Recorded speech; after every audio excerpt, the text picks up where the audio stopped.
যে ট্রাম্প কিন্তু একজন ব্যবসায়ী, সে সবসময় উইন উইন সিচুয়েশনে খেলতে পছন্দ করে, কিন্তু এই প্রথম সে উইন উইন সিচুয়েশন পাচ্ছে না, সব জায়গায় পরাজিত হচ্ছে। মার্কিন জাতিরও অবস্থানকে সে নিচে নামিয়ে দিয়েছে। মার্কিন জাতি আগে ভাবতো তারা পৃথিবীর যে কোনো জায়গায় বলবে তো সবাই মেনে নেবে, কিন্তু এই প্রথমবার তারা প্রত্যক্ষ করছে তাদেরকে কেউ পাত্তাই দিচ্ছে না এবং তাদের সাথে কৃত চুক্তি ছুঁড়ে ফেলে দিচ্ছে। সে এমন চুক্তি করবে যেটা যুক্তরাষ্ট্রের জন্য খুবই গ্রহণযোগ্য এবং ইরানের কাছে কোনো পারমাণবিক অস্ত্র থাকতে দেয়া হবে না। তো ইরান তো কখনোই বলেনি সে পারমাণবিক অস্ত্র বানাবে। ইরান সবসময় বলছে যে পারমাণবিক অস্ত্র ইসলামে হারাম। তো ইরান কি সারেন্ডার করা জাতি? ইরান হলো ইমাম হোসেনের জাতি, যারা বলে যে অপমান আমাদেরকে স্পর্শ করে না, আমরা মাথা দিয়ে দিই। ইরান ছাড় দিচ্ছে, আমেরিকা কিন্তু কোন রকম ছাড় দিচ্ছে না। তো ছাড় না দিলে কি হবে? ইরান কিন্তু ডিপ্লোমেসি করতেছে এগুলা।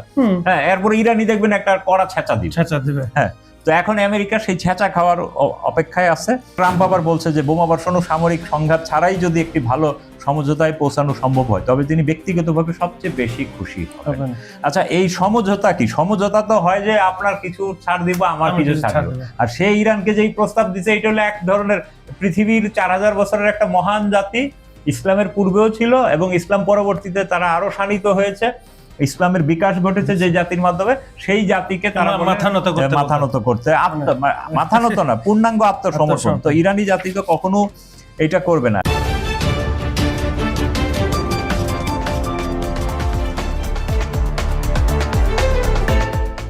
সুপ্রিয় দর্শক, বিশ্ব আলোচনা টক শোতে আপনাদের স্বাগত জানাচ্ছি। আমি কাজল হায়দার। আমার সঙ্গে আজকে স্টুডিওতে রয়েছেন সিনিয়র সাংবাদিক আহমদ আতিক। আতিক ভাই, বিশ্ব আলোচনার দর্শক শ্রোতাদের তরফ থেকে আপনাকে স্বাগত জানাচ্ছি। দর্শক শ্রোতাদেরও আমাদের পক্ষ থেকে স্বাগত। প্রথমে জানাই যে বন্ধুরা, আপনারা সারা বিশ্বে কোন জায়গা থেকে আমাদের এই অনুষ্ঠানটা টক শোটা দেখছেন একটু জানিয়ে দেন কমেন্টে। আজকে যে বিষয়ে আমরা নির্ধারণ করেছি খুবই জটিল একটি বিষয় এবং যে ব্যক্তিটাকে নিয়ে আলাপ আলোচনা করব সেও একটা জটিল মানুষ, যিনি হচ্ছেন ডোনাল্ড ট্রাম্প। আমরা যেটা ভাবছিলাম, ওনার এক্স টুইটার থেকে শুরু করে ওনার বক্তব্য, ওনার প্রতিরক্ষা মন্ত্রী পিট হেগসেথের বক্তব্য থেকে শুরু করে ইসরায়েলের নেতানিয়াহুর প্রধানমন্ত্রীর বক্তব্য, সব আমরা জানতাম যে এখন যে আপনাদের সাথে কথা বলছে, আপনারা যে অনুষ্ঠানটা দেখছেন, তখনই হামলা হওয়ার কথা ছিল বা এর মধ্যে 24 ঘন্টা 48 ঘন্টার মধ্যে। কিন্তু হঠাৎ করে গতকাল মার্কিন যুক্তরাষ্ট্রের টাইম, আমাদের সকালের আজকের সময়, যেটা উনি বললেন যে আরব বন্ধুদের রিকোয়েস্টে, মানে ওনাকে আর কাউকে পানে ওনাকেই বারবার রিকোয়েস্ট করে, উনি আপাতত আলোচনা খুব গুরুত্বপূর্ণ পর্যায়ে রয়েছে, এজন্য উনি থামিয়ে দিলেন। আসলে ভেতরের খবর কি? ভেতরের খবর হলো, আসলে ট্রাম্প তো আগে থেকেই ইরানে হামলার ব্যাপারে সিদ্ধহস্ত ছিল এবং আসলে তার চীন সফর বিলম্বিত হতে তার হামলাটাও বিলম্বিত হয়েছে। এবং আমরা আগেই বলেছিলাম যে চীন সফর থেকে এসে সে হামলা করবে। তো চীন সফরে থেকে সে আশা করেছিল হয়তো একটা উইন উইন সিচুয়েশনে আসবে বা চীন থেকে কোনো কিছু নিয়ে আসবে, সম্ভাব্য সফলতা বা চীনের দয়া নিয়ে আসবে। কিন্তু ট্রাম্প এবার চীন থেকে সম্পূর্ণ খালি হাতে ফিরেছে এবং এইটা তাকে তো হতাশ করেছেই, তার সাথে যেসব ধনকুবেররা গেছে তারাও হতাশ হয়েছে এবং সেই সব ধনকুবেরদের একটা বড় বিনিয়োগ কিন্তু চীনে আছে এবং তাদের মূল কারখানাগুলো যেহেতু কম দামে উৎপাদন করে বাজার ধরতে হয়, শ্রমিকটা খুব সস্তায় পাওয়া যায় চীনে, শ্রমবাজার সস্তা এবং টেকনিক্যাল এক্সপার্ট আছে। তো সেইখান থেকেও যখন সে খালি হাতে ফিরলো, তখন আগামী নভেম্বরে সম্ভবত মার্কিন দ্বিতীয় ধাপের যে মধ্যবর্তী নির্বাচন, তো সেইটাকে সামনে রেখে তার এখন আসলে অসহায়ত্ব ছাড়া আর কিছু করার নেই। এখন মার্কিন জাতির সামনে সে কিভাবে মুখ দেখাবে এটাও একটা বিষয় হয়ে দাঁড়িয়েছে, কিন্তু সে তো বরাবরের মতোই মুখ দেখাচ্ছে।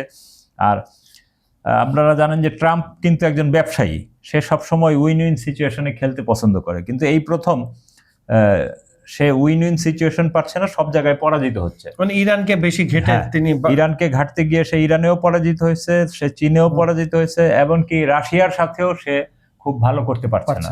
হ্যাঁ, তো এই যখন অবস্থা, মার্কিন জাতিরও অবস্থানকে সে নিচে নামিয়ে দিয়েছে। মার্কিন জাতি আগে ভাবতো তারা পৃথিবীর যে কোনো জায়গায় বলবে তো সবাই মেনে নেবে, কিন্তু এই প্রথমবার তারা প্রত্যক্ষ করছে তাদেরকে কেউ পাত্তাই দিচ্ছে না এবং তাদের সাথে কৃত চুক্তি ছুঁড়ে ফেলে দিচ্ছে। তো এই অবস্থায় এখন সে কি করবে?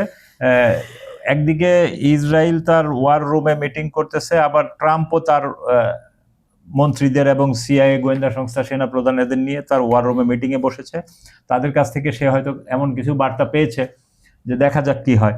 তো এখন সে বলছে যে আমি কাতার, সৌদি আরব ও আরব আমিরাতের অনুরোধে আমি যুদ্ধ 2 দিনের জন্য পিছিয়ে দিলাম। তো কিন্তু তার বক্তব্য কিন্তু খুব স্পষ্ট, হ্যাঁ, যে সে এমন চুক্তি করবে যেটা যুক্তরাষ্ট্রের জন্য খুবই গ্রহণযোগ্য এবং ইরানের কাছে কোনো পারমাণবিক অস্ত্র থাকতে দেয়া হবে না। তো ইরান তো কখনোই বলেনি সে পারমাণবিক অস্ত্র বানাবে। হ্যাঁ, ইরান সবসময় বলছে যে পারমাণবিক অস্ত্র ইসলামে হারাম, সো এইটা তারা করবে না।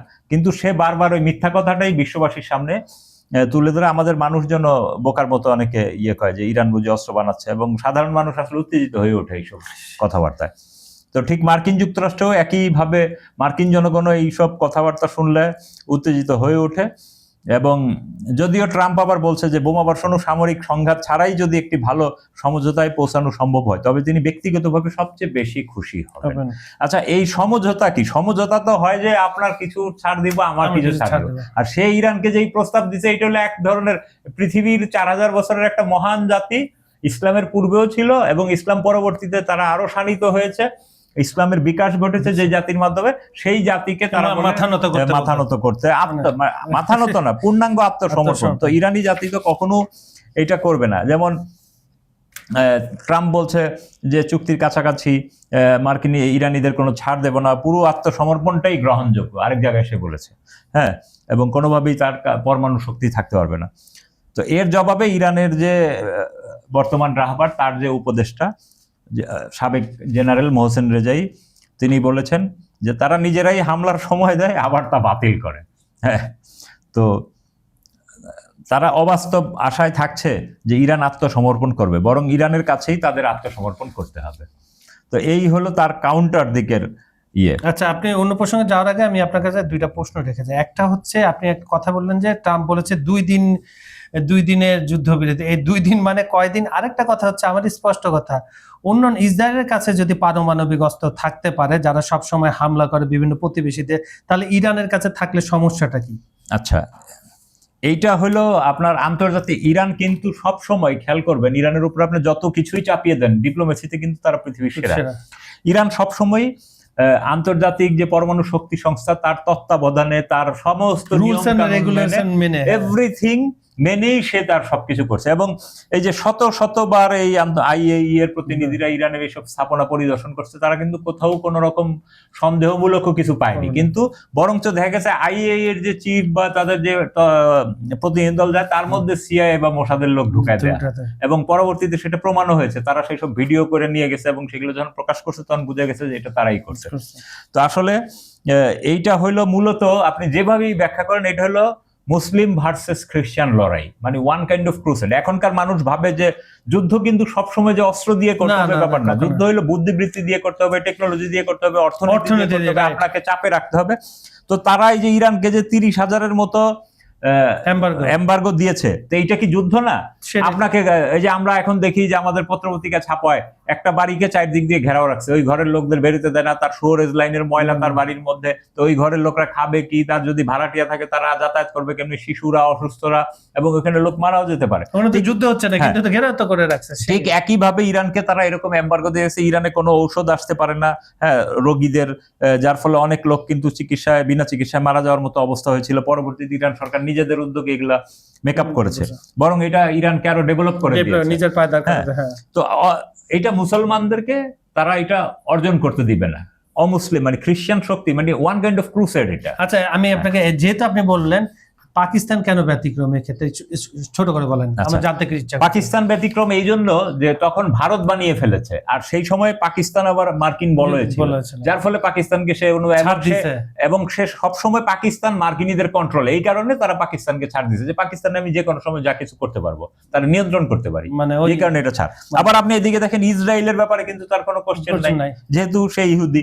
আবার আরব আমিরাত, দ্বিতীয় ইহুদি দেশ, সে যে গোপনে এই পরমাণু প্ল্যান্ট বানিয়েছে, আমেরিকা তাকে এটা বানিয়ে দিয়েছে, এবং তৃতীয় আমেরিকান এলাই কাজাকস্তান তার থেকে জ্বালানি সরবরাহ করতেছে, ফ্রান্স এটার কনস্ট্রাকশন করছে। তার মানে তাদের লোকরা করলে সব যায়, মানে তাদের বিরোধী, মানে খ্রিস্টানরা মুসলমানদেরকে সবসময় তাদের রাইভাল মনে করে। তো যেহেতু ইরান মুসলমান দেশ, এবং ইরানের ইসলাম মানে হলো এটা জাগরিত ইসলাম, মানে অন্যদের মতো যে মুখে ইসলাম বিসমিল্লাহির রহমানির রহিম এরকম না, ইরান একদম কাজে কলমে তার সবকিছুতে ইসলামিক ব্যবস্থা আছে।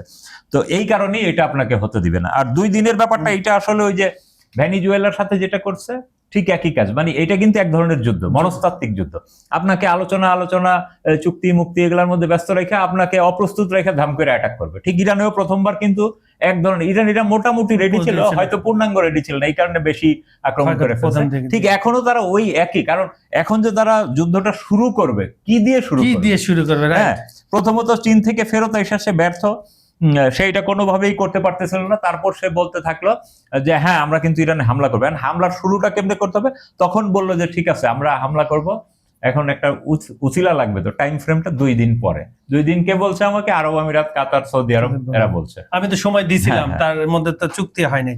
তো বিষয়টা হলো এইটা, আর কিছু না। আর ঘটনা হচ্ছে তাহলে আপনার দুইটা চুক্তির একটু বিষয়টা বলেন তো, যে পাকিস্তান যে দৌড়াদৌড়ি করলো, নেগোশিয়েট কোন পর্যায়ে রয়েছে, এবং ট্রাম্প যেহেতু বলছে ইরানের সঙ্গে পারমাণবিক চুক্তির উজ্জ্বল সম্ভাবনা, এটা উনি কোন বেসিসে বললো? না বলতে হয় বলে ফেললো উনি বক্তব্য? এইটা আসলে তারা গত পরশুদিন আমরা দেখলাম 5 দফা পাকিস্তানের মাধ্যমে ইরানকে পাঠিয়েছে।